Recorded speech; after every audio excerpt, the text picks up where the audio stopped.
For this video, we're going to be looking at third-gen Dodge trucks with Cummins engines. Things you should know and things you should look for on these trucks, and things to do when you actually go look at one before you actually buy one. By the end of this video, I'm hoping that a newcomer to these trucks has a good background of knowledge before they actually make their purchase. It's going to be a lot of things that I wish I knew before I got into these trucks. With that said, let's start off with our test drive. Things you should do when you actually go look at the truck. What I would do is I would get the trucks up to highway speeds. In fact, I would take it at least to 70 miles an hour, if you can. Because whenever there's vibrations or anything, if there's a drive shaft problem or maybe a tire problem, they usually reveal themselves at higher speeds, particularly at least 65 plus. So getting it out on the interstate would be ideal. And then it also gives you an opportunity to shift through all the gears and make sure your shifts happen normally. If you've got an automatic, you shouldn't notice anything funny. If you've got a manual, you shouldn't notice any clutch slippage or grinding of gears. And then after you get back, I would do a blow-by test. And if I can, I'll overlay this part of the video with me doing a blow-by test. And basically what's going on is I am having a warm engine. The engine is up to operating temperature. I'm unscrewing the oil cap, and I'm looking for any smoke. If there's a lot of smoke puffing out, that's a bad thing. If it's just a slight haze, that's completely normal. And if there's pressure blowing the cap off, that's enough pressure to be significant blow-by. If the cap is just resting there, that's perfect. Every truck will have a certain amount of blow-by, but it's a great test to do to check on the health of your piston rings. And then the next thing I would do is check for leaks and check your front suspension. So let's come over here and start looking at some things. So let's start with the front suspension. Basically, you're going to take a jack. You're going to jack each side of the truck up off the ground. To check for ball joint play, you'll grip up here at 12, grip down here at 6, and try and move the tire back and forth. And if you get movement and noise and it's all sloppy and you can really feel it, it should be solid. You want it to be solid, maybe a hair of movement, but that's it. That's one thing I recommend doing. A little story, this truck over here, the dealership on their website said, you know, the front end's tight. That was a serious lie. I didn't bother to jack the front end up because I didn't see irregular tire wear, but the ball joints were very sloppy on the truck, and I ended up having to do a front end rebuild within a couple months of buying the truck. So that's going to be your front end. Check your front end, make sure there's no play. Now check for leaks. Some spots to look for leaks. We're going to be crawling around a little bit here. So axle seals, if you've got oil all over the place right here, that's going to be the outer axle seal. Not too common, but some people do have those blow out chronically. And then the other one is the pinion seal, which is right here. So if you have oil leaking and actually dripping off the bottom of the pumpkin, that's your pinion seal. That one's a bit more common in my experience. And then let's keep looking here. Now we're looking at our oil pan. We've actually got a little bit of sweat here. That's actually likely from the blow-by breather, which is located very close to here. Oil pan, all those little bolts around the outside, going all the way around. That if there's any leaks there, that is a very laborious process to replace the oil pan gasket. So if you have that, just know it's going to be a lot of labor if you want to have that done. And then I also look at lines like this. These are the trans oil lines for trans cooler, and just make sure that they're not leaking as well. And then all the way around here, we're actually looking at the trans pan, looking for leaks around it as well. Typically, if there is a leak, it's possible that maybe some of these bolts are stripped out, or maybe it's just a bad gasket. It's hard to say. A little bit of sweat like you're seeing here is very minor and nothing to worry about and actually quite normal. And here's a look near the front of the engine. Not seeing any oil coming off of here. No indication that there is any seals on the front of the engine that are leaking. It's uncommon to see that, but it's something to check. More common, much more common, is to see coolant dripping from right about here. And that's usually running down the front of the block, and it is a water pump leak. And water pumps are really easy and cheap to replace, but it's one thing to check because it's so common. And then furthermore, you can see more oil pan bolts up here at the front, and looking to see that there's no oil seeping from here is good as well. It is normal to see some leaks, some oil sweat coming off of a diesel engine, but I don't think you should see lots of oil dripping on the ground every time the truck's parked. This is a 5.9 engine, this is a 6.7 over here. Neither of these trucks drip oil while they're parked, and they're both fairly high mileage. Finally, one more thing to do is ask for a maintenance history and ask for receipts on the truck, especially if you're buying from a private seller. It helps you get a better idea of how well taken care of the truck is. So if that all checks out, all those things check out, I think you're looking at a solid truck. You know, if the truck should fire up easily, it should not have to crank all day to build enough rail pressure to fire. That's an indication that injectors are getting tired. But you'll be able to tell that just from basic going out on a test drive. You'd notice those things right away. Now for this section of the video, we're gonna go over the model year differences as far as power output and transmissions go on these trucks. The one truck we're looking at here is a 03 standard output. This is pretty much a detuned truck that was offered for a short time when the third gens first came out. And it made 250 horse, 465 pound-feet of torque. And it was offered with the 47 RE automatic or the NV 4500 5-speed manual. Both of those transmissions were offered on the second gen trucks as well. And then also in 03, they had what was called high output, or you see online people abbreviate it as HO.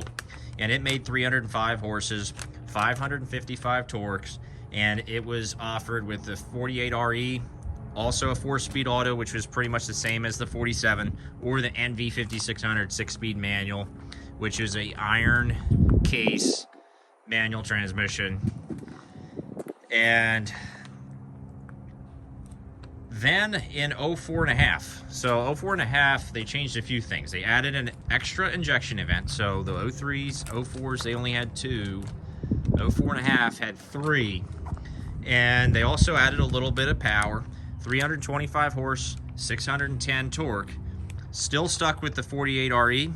They had the NV 5600 manual for a little bit, and then they switched to the G56, which is your aluminum case manual transmission, which this truck over here has a G56 in it, and that would continue for the remainder of the third gens with for the manuals, would stick with the G56.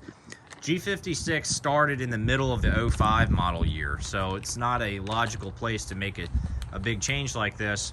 It's kind of weird that they did that, but let's keep moving on here. Let's go to the 6.7 now. So this truck's a 6.7, and in 07.5 they came out with the 6.7, and the 6.7 power output was 350 horses and 650 torque, and you got a new 6-speed automatic transmission with 2 overdrives. That was the 68 RFE, and then you also had the G56 6-speed manual still. They did change the gear ratio on 6 gear a little bit on the G56s starting in 07.5. They made the overdrive slightly taller, which was actually very much needed if you ask me. So that is the power outputs for the third gen trucks. As a quick elaboration on transmissions and the transmissions that were offered in these trucks, let's start with the 4 speeds over here on the earlier trucks with a 5.9 engine. Your 4 speeds, they're good transmissions actually. They're a lot better than they get credit for, but they weren't very good for holding added power. So as in stock output, doing things that the truck was intended to do from factory and keeping it factory, the transmissions do very well. Once you start adding tunes and more power, big tires, you know, all those things put some stress on them and their reliability goes downhill a bit. The good news is, compared to today's trans, they are cheap and easy to build. Now, as far as the 68 RFEs, which you saw in the later 6.7s, they had 2 overdrives. It was a comfortable, smooth shifting trans, but a lot more expensive to build. Now, how about manual transmissions? The older trucks, 5.9s, you had the NV 4500 and the NV 5600. The NV 4500 had the problem with the 5th gear nut spinning off and losing 5th gear. The NV 5600 didn't have too many problems. It had that iron case, which was very durable. I don't think it was as smooth of shifting transmission as the later G56, but it's pretty dang stout. That's why I like that one so much. And so it was the iron trans, durable one. G56, newer Mercedes trans, aluminum case, good for heat transfer. Only weakness with it primarily was the clutch. Weak clutch from factory cannot hold much more than what the 6.7 puts out in stock form. So a clutch upgrade is something that most people have done, even though this truck here actually still has a dual mass flywheel style stock clutch. And I may have mentioned earlier about injection events and how the 03 and 04 models had 2 and the 04.5 and up had 3. And the reason they did this, they were actually trying to do it to reduce nitrous oxide emissions. And that leads me to the next thing, which is emissions. So when it came to emissions, the 03 trucks, and I'm pretty sure some 04s, had nothing but a muffler on the exhaust from factory. But at 04.5, they started to put these cats on. The cats really didn't do much. They weren't really effective at all, and they could even get clogged up with soot and whatnot. So by the time they got over to the 6.7, that's when they started doing aggressive emissions like we know today. Now, the 3rd gens didn't have DEF fluid, but they still had 3 catalysts on the exhaust, the DOC on the downpipe, and then you had a NOx cat and you had a DPF, and the trucks did regeneration. And then they had EGR on top of the engine as well. And in stock form, this would hurt you on fuel economy. It would contaminate your oil with soot and fuel. The early emission systems weren't very good, but at least you didn't have to use DEF fluid. So that's where I'm going to leave it on emissions, though. But it's a big thing when you're looking at 6.7s, and a lot of people would say it is the #1 reason not to buy a 6.7. So if you've got a 6.7 that's emissions deleted, then people, it's more of a debate. But a lot of people would avoid 6.7s if not emissions deleted. Okay, how about turbos? Here we're looking at a HE341. This is the mechanically actuated turbo that came on the 03, 04 trucks, and then they basically stuck with the same turbo, but they went to a electronically actuated one, and that they called it the HE351, and that was used in 04 to 07. And then we have the turbo, which I think may still be in use on brand new trucks today, at least as of 2021. This is the HE351VE. It is a variable geometry turbo with a turbo actuator, which you can see there with the wiring going into it, and it's got coolant running through it and everything to cool it off. It actually is a good turbo, and it gives you the exhaust brake. So one of the nice things about the 6.7 is having an exhaust brake from factory, and it works really well. The competition has not been able to compete on the front of exhaust brakes even to this day. How about some discussion on fuel systems?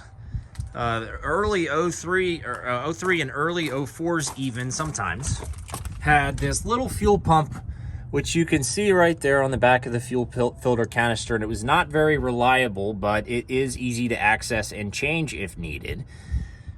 It was not good enough for the added power outputs, though. I think like the high output trucks, they had to go to an in-tank pump, and when Chrysler had to do warranty work on those fuel pumps, they usually swapped the truck to an in-tank version. And those in-tanks are much more reliable. They typically don't break. And everything after that had in-tanks. All of the 04.5 through 09, they came with in-tanks from factory. And a lot of people still decide to upgrade, especially on the 5.9 trucks, to a FAST or Air Dog lift pump, and you would typically see the filters hanging down underneath the door here, and that would give you a 3 micron or so filtration and a separate water filter as well. Now, they do make aftermarket fuel filters for these trucks, and keep taking care of the fuel filter and your injectors is very important on the 5.9s because it's a weakness.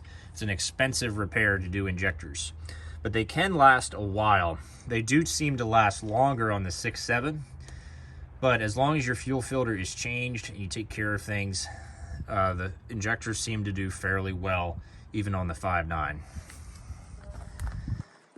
Another point to know, see this thing right here, this is a throttle position sensor, and it's sort of a mechanical system, and this came on the 03, 04, maybe 05s as well. And then on the later trucks, the sensor is actually part of your throttle pedal. That design over here was much better, and a lot of people have issues with the throttle position sensor. The good news is it's pretty easy to access, as you can see, should you ever have to replace it. And to know that you've got a problem, chances are your pedal, you're going to be holding the throttle down, your truck's not moving, stuff like that, where you're holding the throttle, it's not doing what you're supposed to, or it's surging forward. If it's not behaving properly throttle wise, that's how you know that's going. This truck still has this throttle throttle position sensor at over 400,000 miles. It still hasn't gone bad, so it's something that happens pretty common, and I wanted to mention it in the video. And then headlights, we got these old headlights. I actually like these headlights, the small ones. 03, 04, 05 had those. 06, 7, 8, and 9 had these big ones. The difference in headlights, the grille is the bumper is a bit different. The grille is different too, to accommodate the new shape, and so are the fenders. But that's the real only difference on the trucks. The cabs are the same, the beds are the same. And a quick rundown on interior differences. The styling's a little bit different, but things are mostly the same. The seats do change. I actually like these early seats better. The dash was a serious problem on the earlier trucks. Had a brittle plastic and would just fall apart. But that's a look at the interior of the older trucks, and then the newer trucks. A little bit different on the styling, a little bit different on how things are laid out. Steering wheel looks different as well, but the dash, you can see this material is a lot better quality and is held up over time. Another thing to note is gauge issues, and it's typically on 06 model year only, where your tach will be messed up and not reading the proper RPMs and so forth. Not sure why it was 06 only, but if you're looking at an 06, just know to watch out for that. So I think that's where I'm going to end the video. I hope this video provided you with additional information you need to help make a decision on your purchase, and that you'll be a more informed buyer as a result.